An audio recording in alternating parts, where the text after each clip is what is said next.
But Brandon, let's move on into our next topic, and we're taking a look at the NFL draft.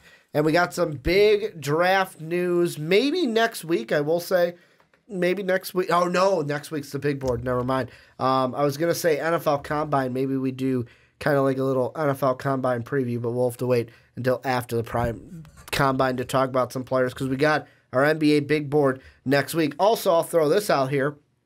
Make sure to check out patreon.com/mostvaluable-podcast. If you want to join a PTP, support us at the $10 tier, and you get to join a podcast each and every month. You are at that tier, could come on the PTP and pick your topic every month. You support us at the $10 tier. Link down below in the description. But, Brandon, we're talking about Marquise Hollywood Brown today because one of my favorite names to say in the entire draft. He was my number one ranked wide receiver. I almost said kicker. It's not a kicker.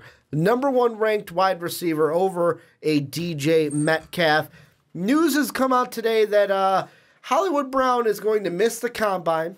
He's going to miss OU's pro day. He had surgery on his foot, which was and I hope I'm saying this right. I'm not a doctor. I'm not a med student, so don't hold it against me. Liz Frank injury. I hope I'm saying that right. Doctors, med students, bio pre-health majors, please help me out. Basically, he had surgery on his foot. Will miss the combine. I'll miss his pro day. However, they notified all 32 teams. He should be ready for training camp. I will ask you the simplest, what seems like a simple question, but it probably won't be. How will this affect Marquise Brown's draft stock? I don't think it's going to affect it that much.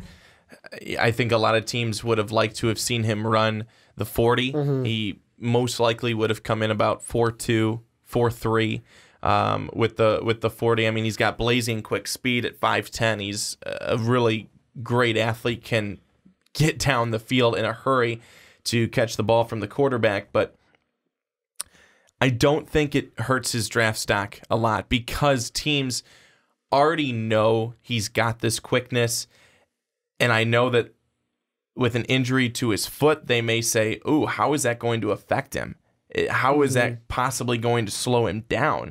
But we saw something similar to this back in 2017 when Corey Davis was getting drafted by the Tennessee Titans. Mm-hmm. He still went 5th overall. So, and he's had an okay career, but he's also been on a team that's just okay. Yeah, based on the team he's on. I mean, he's the number one receiver for the Tennessee Titans, but by saying number one receiver doesn't mean much because it's the Tennessee Titans, which is unfortunate. We haven't been able to see all that he can be. Corey Davis got to throw out Chicago, Illinois kid. Got to throw that out from Chicago. So got to give some love to Corey Davis because he's from Chicago. But I think Hollywood Brown is going to end up being fine. He's got the talent. He's shown it off. He's had the numbers behind him. Mm-hmm. This maybe hurts him a little bit, but teams that still want that speed guy, teams that want that Deshaun Jackson type of speed, get down the field in a hurry type of guy, they're still going to want to go after him and get him. This is an offensive league, as every single league is these days. They want to see offense. They want to see scoring. They want to see big plays. He's a big play guy, and I don't think that's going to deter teams too much. Now, is this going to hurt his draft stock? Maybe a little bit. Maybe a little bit, but we're not talking significantly. No, and the thing, how I see this is when I say hurt his draft stock, he's still a first rounder, I believe, with this, because even in the ESPN article, it says that had Brown decided to participate in this month's combine, some draft experts would have expected him to run in the high 4.2s and low 4.3s, which would have cemented his status as one of the top wide receivers in the draft class, which he still is expected to be. Now, my question comes between where does he fall between? Because I think the earliest team, like the earliest spot I've had him in mock drafts and where I believe I've had him going in the last two, not going to spoil what Mark and I got for tomorrow because I filled out that mock draft today during lunch, but I believe the past two mock drafts I've had him in, I had him going to the Packers. So in the 3.0 that Mark and I did Yeah, I had him number 12 to the Packers, whereas Mark had him number 15 to the Redskins. I think that is still possible. To me, there's 4 teams that could now get him, where the first one's the Packers. They have to decide whether they want Marquise Brown at the wide receiver, giving Aaron Rodgers someone to throw to, someone on the line to protect Aaron Rodgers, or a pass rusher, someone off the edge. That's what they need to decide. Then it's the Redskins. Their biggest decision is, do we want a weapon for Mark Sanchez to throw to, or do we want to draft a Drew Lock because Alex Smith and Colt McCoy might not be playing this season because they're coming off of their Theismann-like injuries from last year. Then there's the Titans, who could always go with a wide receiver. It's one of their top 3 needs. I see no way he falls below 20, though. Like, if he gets 20 to the Steelers snatch him up, which I think would be ironic, because they would say, hey, we're going to trade your cousin and then draft you. So you're going to basically be filling in for your cousin, who we're now trading because he's related to Antonio Brown. The thing that I think hurt, and this is the part that hurts for Marquise Brown, is if he would have ran at the combine and ran a 4.2, then it would have been like, okay, what team in the top 10 is going to take him? What team is going to take a stab on him, or what team is going to trade up for him? Because if he would have ran a quick enough 40 and showed some skills at the combine and the pro day, I think he could have cracked the top 10, especially like a team like the Lions at 8 could have taken a stab at a wide receiver to give Matt Stafford someone to throw to. A team like the Bills. Like, yeah, could you imagine Josh Allen's cannon of an arm with Hollywood Brown? Like, just tell him to run. Just run, and Josh Allen will hit you on that fly route. Like, that's where it hurts, where I think with this, 12 is still his highest point, but if he participated in the combine, he could have cracked the top 10. No, I think you're right. And again, it's, yes, this injury puts you back a little bit because you never want to have this, especially when it's your foot, when you cannot participate in the drills at all. I mean, he's not participating in anything with the combine. And that's also another thing as well. I know that number 1 is going to be his speed. That's the biggest thing, but you want to kind of see some of the other drills that he's able to do. One, because it's just kind of interesting for any team to see, okay, how quick is he? How agile is he? How are his... Especially the change of directions. Absolutely. How are his cuts and being able to... Because, like, he's a guy that can run his routes well, but let's be honest, the thing that he is most touted for is his speed and playmaking ability. So with him, I would want to see, how's your cut? So if I don't have you going on a fly route, can you do all the other routes, and can I have you do everything else? Or are you just my big play target where I say, go on a high post, go on a fly route, and my quarterback hits you? Yeah, no, exactly. I agree with you, and that's why it would have been really great to see that from Brown, but obviously not going to. When he gets back, he's going to have to show them, be able to show them he is fully healthy, that he's able to still run at the same speed, that he's able to do everything that he needs to do, and not necessarily convince, but show them that, hey, we're good to go. I'm back. I'm ready. I'm stronger than ever. You know, I feel even better than what I was before. Let's go. And then be able to show that to him. Yeah, and I mean, I'm looking at the top 10. I know this is like, well, Ricky, why are you doing this? But I'm just cementing the point of what the combine could have done for him. So let's say he did participate in the combine, had a good 40 like they expected him to run.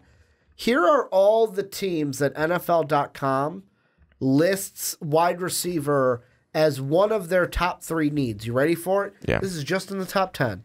The Cardinals, the 49ers, the Jaguars, the Jets. I said Jaguars, I meant Jets, so I switched them up, but they both do.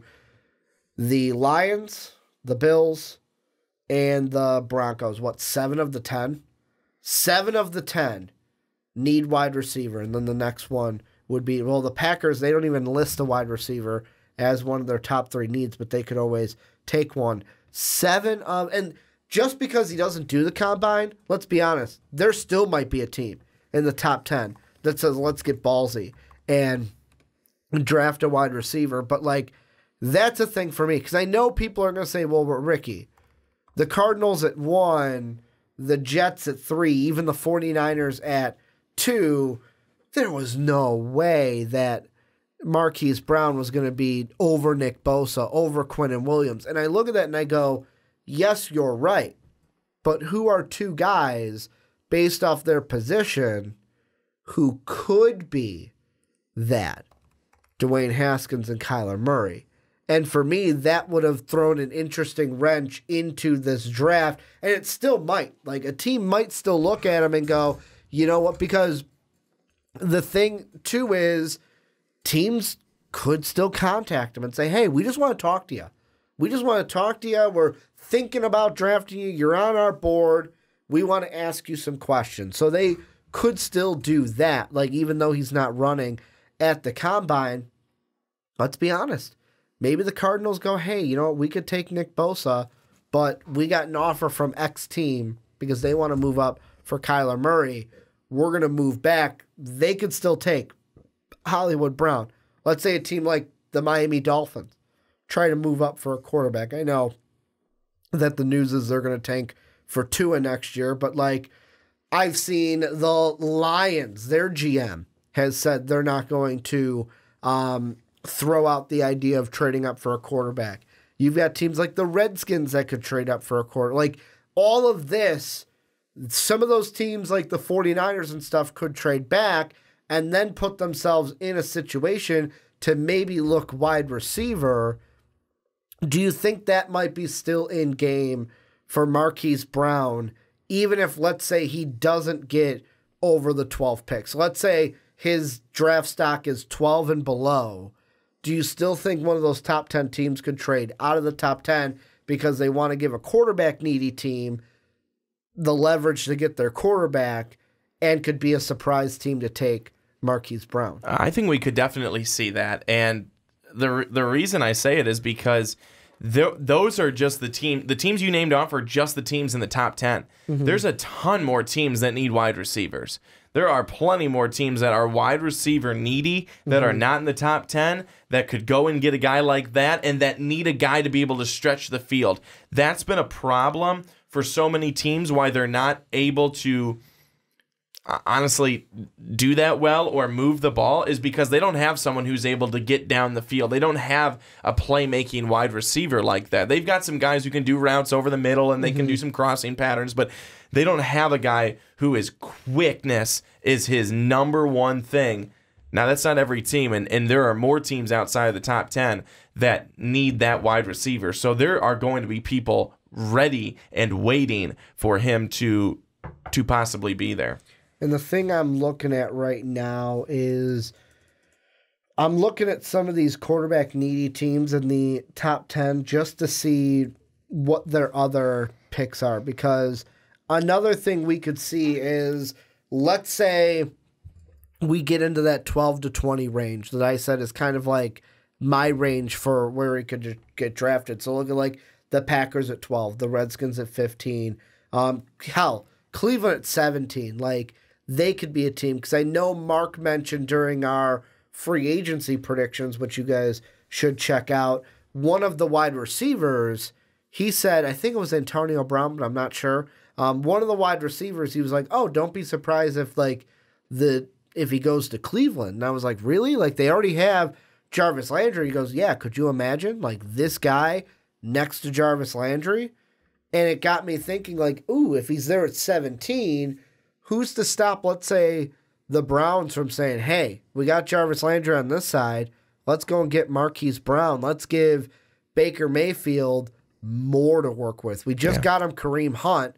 Let's give him more to work with. Let's really go in on this. But that would, to me, depend on, would Marquise Brown fit with what Freddie Kitchens wants to do with that offense, which I think he would, because why wouldn't you want big plays with big play Mayfield doesn't have the ring I was looking for, so we're going to scratch that one. We'll go back to the drawing board on that one. But let's go to the extreme. The extreme. is there any way you could see either DJ Metcalf or AJ Brown jumping Hollywood Brown? Because let's be honest, foot injury here.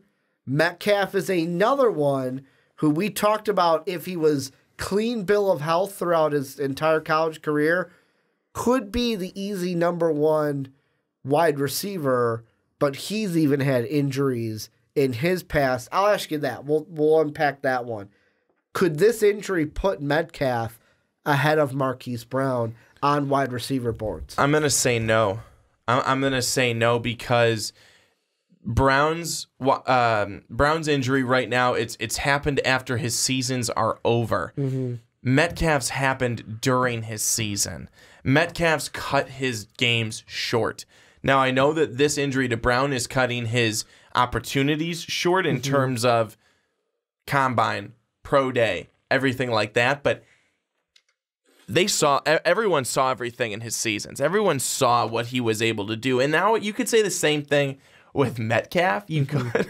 I know what you're doing there. You're trying to hold your spit in. I'm trying. I'm getting over a cold, people, so I'm trying not to be gross for you. But so I'm just laughing as Ricky's making that face like, oh, I got to hold this in now. Not only that, for our audio listeners, I don't know if you guys on YouTube can see that, but I'm very courteous to you guys, and that's just me. That's not me being an asshole. I am. Whenever I feel it, I do one of these, and I turn off my microphone so you guys don't hear it. But go ahead with what you were saying. But I called you out. But basically, I looked at you, laughed too, and I'm like, Brandon, don't do it. Don't do it. And of course you went ahead and did it. I did it. I did it because I saw a little smirk come across your face too. But anyways, Hollywood Brown had 2 full seasons of full work, of great stats, of great production. Metcalf does not have that due to, one, the team he was on, and also because of the fact that he was injured. And that's one of the reasons why on my big board I slipped in Hollywood Brown and took out Metcalf, is because Hollywood Brown just had so much more volume, so much more production, and I understand 2 different teams, 2 different styles, but the one had so much production while the other, there was a little bit, but it had you wanting more.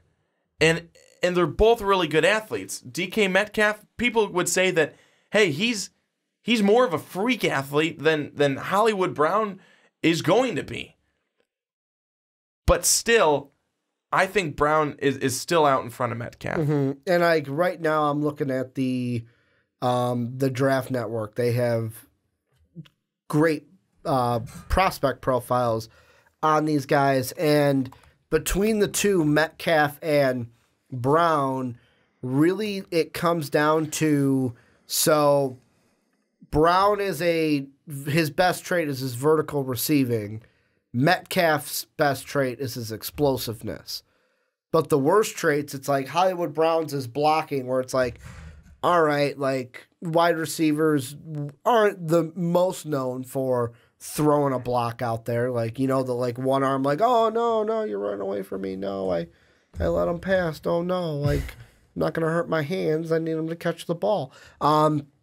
Whereas Metcalf, his worst trait on the profile is his hands, which you look at that and go, usually wide receivers need good hands in order to catch the ball. And then the red flags are just size and durability for Marquise Brown, which is something he's going to have to overcome with his speed. Like, there's no doubt about it, because even with the injury, being 5'10", 168, it's not as big of a red flag as we like to throw around with the quarterbacks, although Baker's in the league, Russell Wilson's in the league, Drew Brees is a shorter quarterback.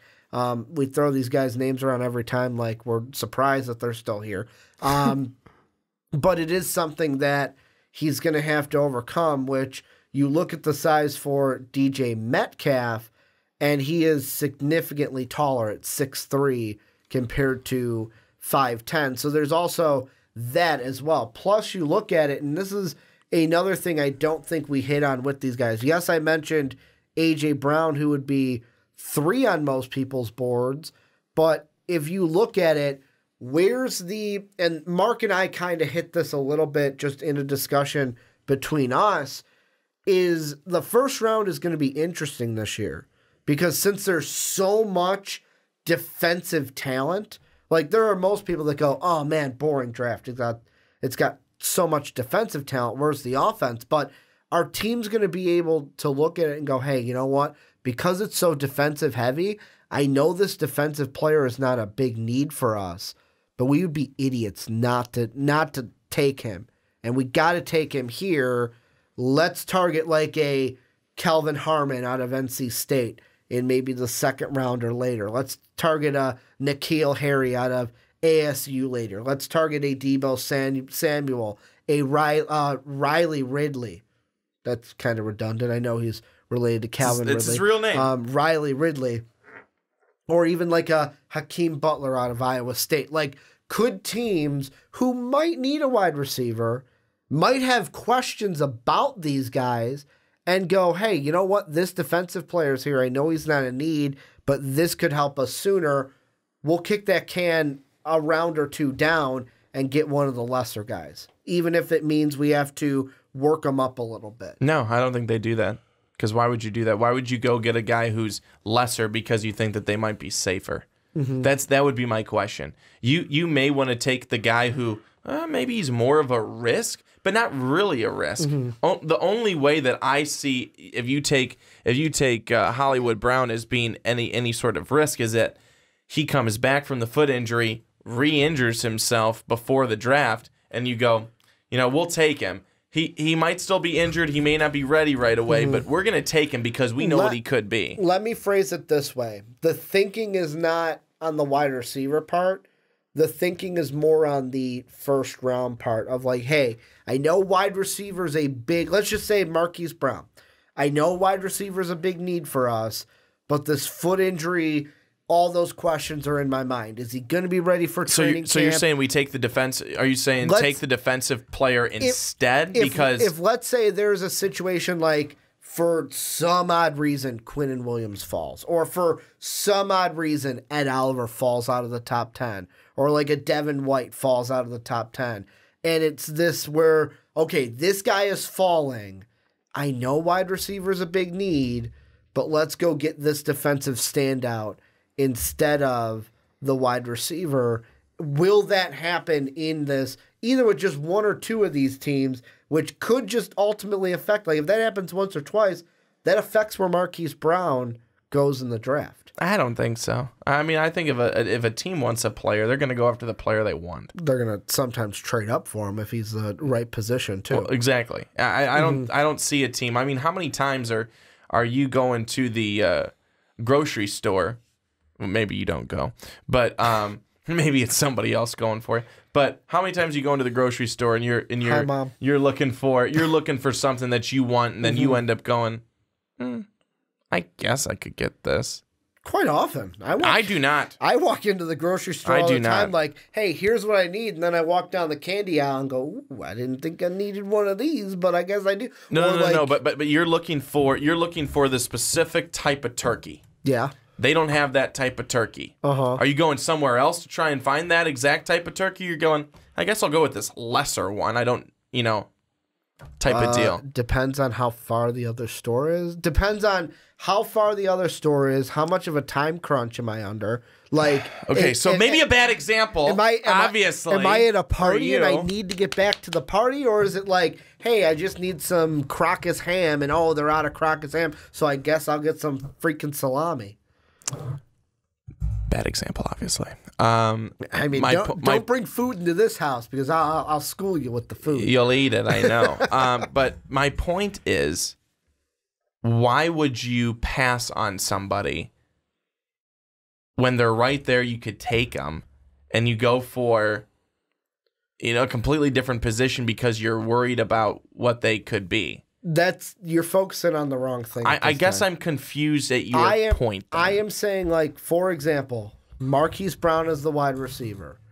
Let's say a guy like Ed Oliver, a guy like Quinnen Williams, a guy like... Not going to fall. No. I'm just saying, I'm not saying they will for sure. I'm just throwing out a hypothetical at this point. No. A guy where we didn't think that Jeremy Tunsil would fall. But he did. But I'm not talking about no to the fallen. I'm talking about no. That's I don't want to do that. If I'm the team, I don't want. I don't care. I don't. Where I could see some teams going, you know what, we're going to take BPA here over this wide receiver that we get, because that could throw a wrench into the situation too of like, shit, I didn't expect this guy to be here, but he's here. Now we've got a decision to make. So, like, if I'm the GM of that team, I have a discussion to make, and I think about it where you seem like if you're the GM, no, I need a wide receiver, that's what I'm getting. Well, because if you lose out on that, then you're going for somebody else who, yes, they could still be good, but a lot of times you want to go with this guy unless it's Kevin White, because they're going to be really good. They're going to pan out. You got any hard feelings about Kevin White? No, because at this point I've just almost blocked him completely out of my mind. Is his contract almost up for the Bears? I have no idea. When they still say his name, it's just kind of like, who's he and why is he here? Let's see. I'm gonna look it up for you. But ultimately, no, I'm usually set. I want to take those offensive players because defense is extremely important. But if you've already set your mind to offense and you need a wide receiver, most likely you really need a wide receiver. If that was the number one thing, I'm also more just the offensive guy. So I'm also the offensive coordinator saying, oh, yes, you've got to go with that offensive guy. Bring in that wide receiver. Any final thoughts on this with Marquise Brown, the wide receivers in the draft, anything? I don't think it's going to kill his draft stock. I don't think it's going to hurt him that much. I mean, again, there's examples in the past of guys who have had similar things happen to them where they really can't go out there and showcase their skills at the combine or a pro day, but they still end up being taken. They still end up turning out to be a good quality player. But then it also ends up where, okay, they're a good quality player. Are they in the right system? Are they on a team like the Jacksonville Jaguars where they don't use their wide receivers that much? Or are they, because they don't have a good quarterback? Or are they on a team like the who's a team? Oh, are they on a team like the Rams that all they do is throw the football, or the Chiefs who all they do is throw the football? Those would be my then questions.